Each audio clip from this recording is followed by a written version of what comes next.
Hello yes welcome back to our channel. ఈరోజైతే మనోజ్ గురించి బాలు పార్క్లో ఉండడం చూసి ఫొటోస్ తీశాడు కదండి.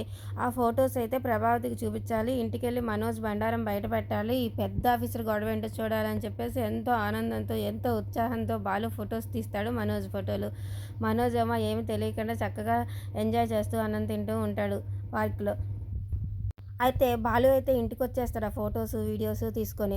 అందరినీ హాల్లోకి పిలిచి రండి రండి కూర్చోండి, మీకు ఒక షార్ట్ ఫిలిం తీపిస్తాను అని చెప్పేసి అంటాడు. అందరూ ఏంట్రా అది అంటుండగానే మీకు వెయిటింగ్ చేయండి ఆగండి అని చెప్పేసి ఒక ల్యాప్టాప్ తీసుకొచ్చి అందులో అయితే మనోజ్ గురించి చేసిన వీడియోలు ఫోటోలు ప్లే చేస్తాడు.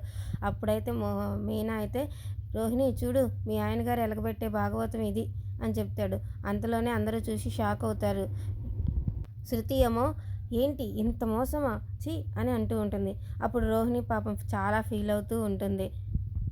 ఇంతలో మనోజ్ అక్కడికి రాగానే బాలు వచ్చాడు చూడండి పుడింగి రాయ్యారా అని చెప్పేసి ఒక కుర్చీ లాగి మనోజ్ని కూర్చోబెట్టి నీకు ఒక వీడియో చూపిస్తాను చూడని చెప్పేసి మనోజ్ గురించి తీసిన వీడియో అయితే చూపిస్తాడు. ఇదంతా అమ్మకి ఎప్పటి నుంచో తెలిసినానా, కావాలనే మన దగ్గర దాచింది అమ్మ, నువ్వు అడుగునానా అంటూ ఉంటాడు బాలు. మీకు కనుక వీడియో నచ్చితే వీడియోని లైక్ చేసి సబ్స్క్రైబ్ చేసేయండి ఫ్రెండ్స్.